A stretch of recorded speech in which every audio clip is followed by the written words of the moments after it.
Hi, this is Mark Burnett from RePoBrain.com, and we're in the kitchen today and we're making oxtail stew. Oh, this is great stuff. Okay, first, as you see down here, we actually got some oxtails that are cooking and simmering right now. We're trying to brown these off a little bit. What we've done is we've taken flour, salt, and pepper, put it in a bag, taken these oxtails, put them inside, and then shaking them up pretty good to get them completely coated. And now we've got them in here in the pan. And we're simply turning them, and we're trying to get a nice brown coating on here. We're trying to get them a little crispy. Not trying to really cook them through all the way, just get that brown and a little bit of that oil gravy on the bottom to start to come up. And then we're going to add in, once we get this done, some chicken broth. And you can make your own stock, or if you buy some, buy one of the better quality chicken broth. And then we're going to put this in here and let that start simmer. And then we're going to start adding in some vegetables in a moment. So let's move on to our next step. Okay, now that our oxtails here have gotten nice and seared on all sides, we're just going to turn them one last time and make sure they're good in here. This is about 2 1/4 pounds of oxtails. You can buy these at the store. Make sure they've got a bit of fat on them and that they look really nice. Now we're going to add in our chicken broth. Now we're adding in 2 pounds, 32 ounces of chicken broth. I'm going to kind of put that around. We're not really trying to put it on the meat or take off any of our coating. And then once we've got this in, what we're going to do now is bring this to a simmer, and we're going to keep it there for a couple hours. We're actually just going to let this simmer before we go on to our next step. We're going to put a lid on it, and then let's let that simmer down. Keep it on a low heat, check it every now and then, and just let it simmer. And you might want to turn those every now and then, those pieces of meat, as you check it. Let's get back to it in a couple hours. Okay, about 2 hours of cooking has gone by now, and as you can see, we've had this simmering. We've stirred it a couple times here to get it just right. And essentially now, what we're going to do is make sure that the meat has softened up, which it has greatly, as you can see. You can just stick a fork right in it, no problem at all. Okay, and we just want to turn this every now and then when we're simmering it. And as you can see, we've got kind of a gravy started here for our stew. Now during this time, it dried up a little bit, so we added a little bit more of our chicken broth in there. And you keep a can handy, and we'll add a little bit more. We'll finish this up at the end. And now we're going to add carrots and celery into the mix, and onions. And what we're going to do is we're going to let this cook down for an additional half hour, just on simmer. Stir this in a little bit. We want to get all this into the broth, mix this in. This is going to really give us some nice flavor. Okay, and then we're going to put that lid back on. And now over here on this side, we actually have potatoes that we have cut, and these potatoes are actually soaking in a cold water right now. And we want to do that so they won't brown up while we're waiting. And we've just kind of cut these in half. We're going to add these a little later after this is cooked for about an additional half hour. So we'll wait that a little additional half hour, keep simmering it, keep stirring it every now and then, and we'll come back and take it to the next stage. Okay, now that about 15 minutes has gone by and our broth is starting to simmer up, okay, we'll actually taste a little bit of this. That's really good.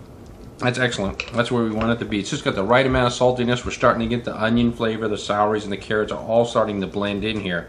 So we're going to keep that simmering down a little bit more, wait for these vegetables to cook in a little bit more, and then we'll be ready for the potatoes. Now that we've let the vegetables cook down, we're going to take this lid off here. And you're going to see quite a difference here. You're going to see these vegetables are really cooked down. You're going to see the onions and stuff are nice and soft. And we're getting a really nice gravy. We haven't lost too much fluid here, so we're good on that, on our gravy here. And then what we want to do now is put in our potatoes. And what we want to do is we already drained off the water off of these, okay? And we want to kind of place these inside and make sure that they're down inside this stew, so that they'll cook real good. Turn them any way you want.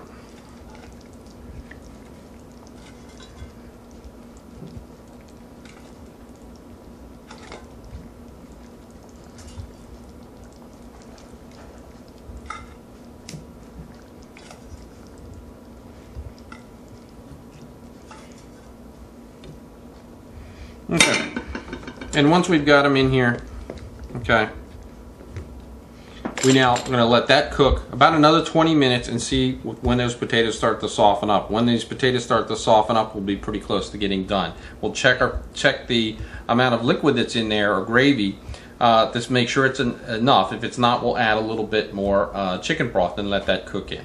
So let's put the lid back on and continue cooking. Okay. Now let's take a look at where we're at with our cooking. We're at about 3 hours total time after we put in those potatoes. Those potatoes went for about an additional 20 minutes. So about 2 hours for our meat initially, about a half hour for our vegetables, and for our potatoes another 20 minutes. So you're just really looking to see that these are nice and soft, which they are. We can stick a fork right in them, no problem. Of course the meat is just perfect. Look at that. That's amazing. Okay. So what we're going to do now, we can take a look at this stew, and we can see it's a little wet. You know, we want it a little thicker than that. Okay, so what we're going to do is remove some of our ingredients. Let's remove the larger ones. Let's take out some of our meat. Try to get this all down. Now that we've removed the larger pieces from the stew, we've got the beef out and we've got the potatoes out. We're going to set that aside. And as you can see now, we're just down to basically the broth of the stew. We're going to stir that a little bit. We can leave in a couple potatoes, that's fine, not a problem. And what we're going to do is thicken this. Now, we've got a tablespoon of flour. Now, if we were to dump this in, it would just create a lot of lumps, and that's not what we want. So we're going to mix in, again, you remember we saved some of that chicken broth. We're going to mix some of the chicken broth in, and then we're going to stir this. And what we want to do, again, is get all the lumps out. We want this nice consistency to like a cream. Okay, and a little whisk like this works very good for this.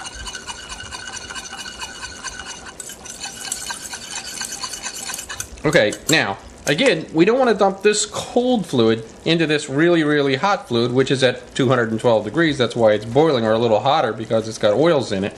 We want to temper it. So what we want to do is add a little bit of this liquid that we have, our sauce, inside.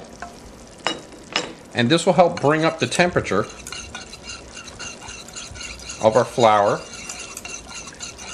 and chicken broth mixture. We'll do that again, just to temper it up. Doesn't matter if you get a little pieces of that in there. Then once that's brought up to temperature, now we can whisk in slowly some of this. We'll use our spoon here. Now you may have to use a little bit more than a tablespoon or a little bit less. You kind of just have to gauge it, and you have to look and see how this is going to thicken up. You're going to see it thicken pretty quickly. We used about 3/4 of it here, and we're getting a pretty good consistency here. As you can see, this is thickened up already. This is going to thicken up a little bit more as we heat it more. But it's also going to lose a little bit of that thickening when we add back in our other ingredients. So we'll put a little bit more back in. Just finish this up. Stir that in well.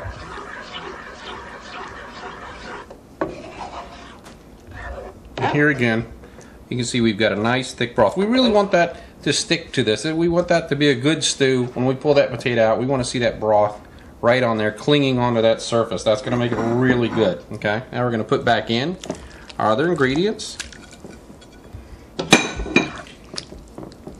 And turn this in.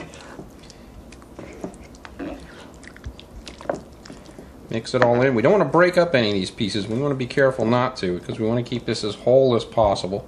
Okay, now that our dish is essentially complete, what we want to do is let it cook just a little bit more. We're actually going to let it simmer down a little bit more. And this is to cook off that flour taste and make that blend a little bit better. So as you can see, we're ready to start simmering. We're gonna put the lid back on, and then we'll be ready to serve after it heats back up. Now that we've finished our oxtail stew, we're now ready to enjoy. One of the things that's interesting about this, although it's called oxtail stew, it actually doesn't come from oxen. Used to a long time ago, but now beef is more common. The beef should be very, very tender now. As you can see, it just comes right off the bone. Okay, really excellent. The potatoes are all nice. The gravy's good. One thing you can add in here if you'd like is a half a cup of burgundy. That would make it a little nicer too, if you like to add that little bit of burgundy flavor. Anyway, enjoy. See you at RePoBrain.com. Enjoy oxtail stew.